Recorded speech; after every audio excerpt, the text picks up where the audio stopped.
This video is a short documentary about the Lent season in Philippines. This is the Church of Immaculate Conception in Balayan, our first station for our prayers. In Philippines, we have this tradition during Lent season to go to the church and pray. And we pray in different churches each station, such as station 1 we go to one church, then second station we go to other church, and third station we go to other church, and so on. Today I will show you how the Philippine tradition do it. The different kind of group of pilgrimage will do this kind of prayers church to church in almost a month of April until Easter Sunday.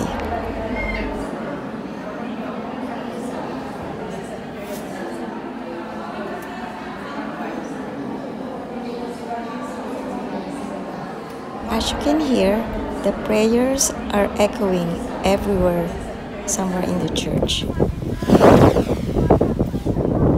The reason why it's so windy because we are on the top of the mountain.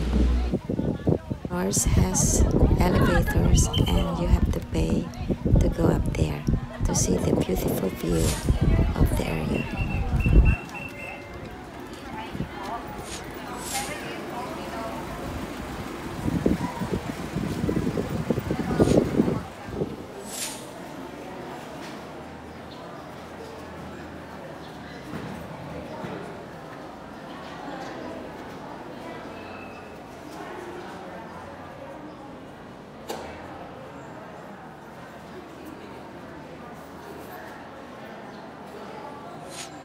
We decided to finish or complete the station in this church, so there's no need to go to different churches. Sa tao ang kalungkutan, kaya't kailangan niya ang kaagapay. Ang katapat sa pagtangis ay pagdamay. Pag-asa sa anumang pagkabigo, natapat higit rin na nakikilala ng tao ang kanyang sarili sa kanyang pag-isa. Ang tao ay dapat matuto mula sa kanyang pagkadapa. Nababatid din natin ang kagandahan loob ng tao sa kanyang pagsuko. Ang tao ay nagiging dakila sa kanyang pagpaparaya. Hindi ba't napakalaga para sa atin ang naging pagtaliman ni Jesus sa kagustuhan ng Diyos? Panginoon, ang oras na nakatupan,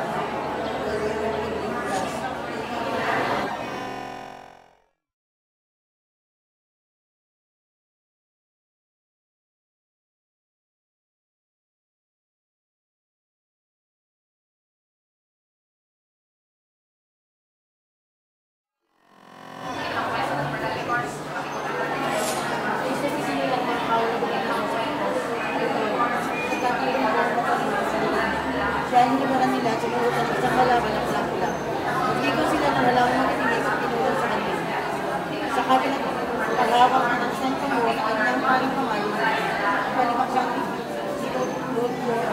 Ginawa nila ang pagkakasyon na nagkakapas sa ulo. Matapos pagkil, kanilang hinagsin sa iyong kalaban.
pinupuri ka namin ng Panginoong Hesus Kristo.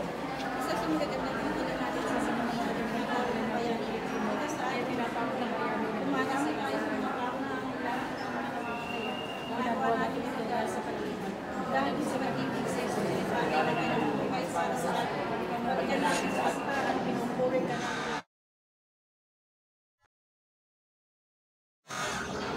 Sa Evangelio ayon kay San Mateo. Dating sa lugar na tinatawag ni Golgotha. Nananulog ang pukaw ng mundo. Kaya nila si Jesus ng anak na iniluwas. Ngunit ang matikmaniya ay ikikinig.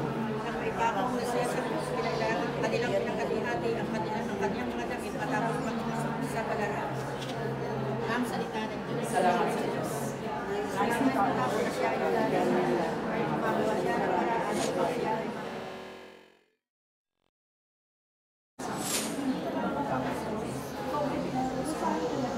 Magreklamo na tayo parusahan ng ganito dahil sa ating mga ginawa. Ngunit ang tao hindi ko nagdiwang masama. Ang sinabi niya, Jesus, alalahanin mo ako kapag nangahari ka.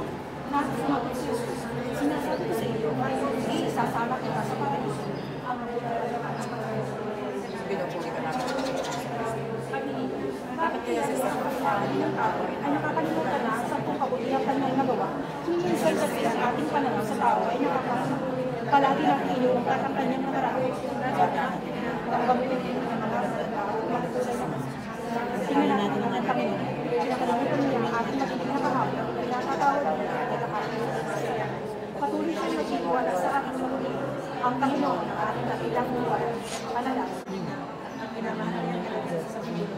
Kanyang sinabi, hinangarito ang iyong anak. At sinabi sa alagad, narito ang iyong anak. Mula noon sa siya ng alagad na ito sa kanyang bahay. Ang salita ng Diyos. Salamat sa Diyos. Pagninilal, ang bigyan ka ng isang ina ay sa kabilang pamana. Ay hindi ko na ang pinamahal niya talaga sa mundo. Kanyang sinabi, hinangarito ang iyong anak. At sinabi sa alagad, narito ang iyong anak. Mula noon sa siya ng alagad na ito sa kanyang bahay. Ang salita ng Diyos. Salamat sa Diyos. Pagninilal, ang bigyan ka ng isang ina ay sa kabilang pamana. Ay hindi ko na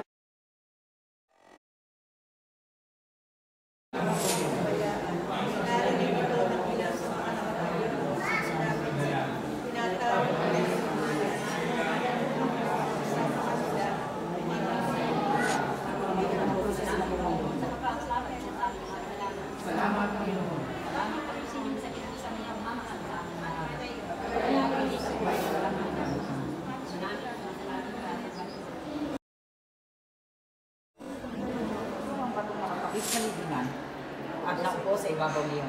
Ang kanyang mukha ay nakasisilaw na parang kidlat at kasing puti ng busilak ang kanyang damit.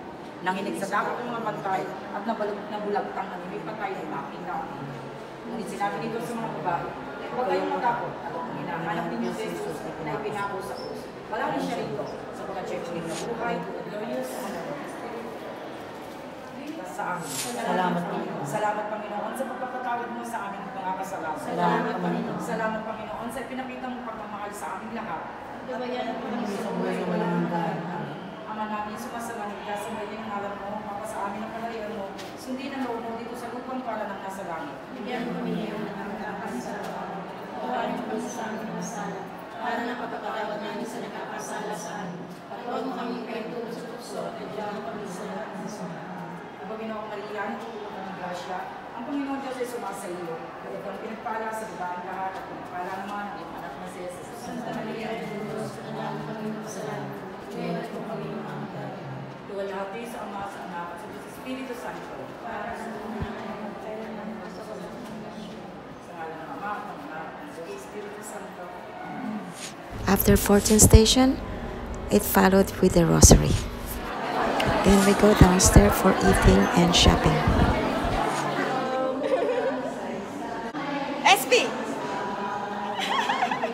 At magiging artista tayo. Finally, our favorite time has come, the picture taking and selfie.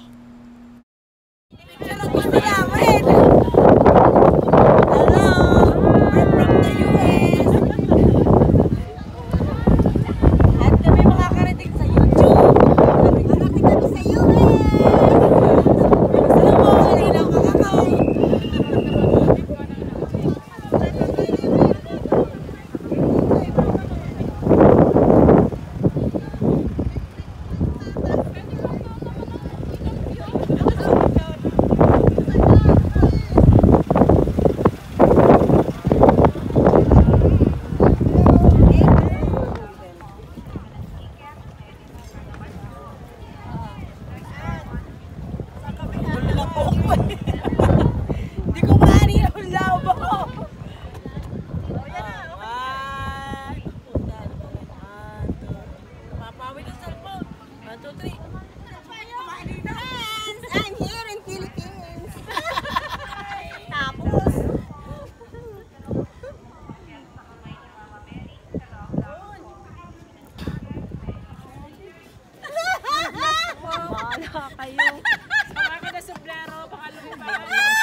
that's all for today. We will see you again next year.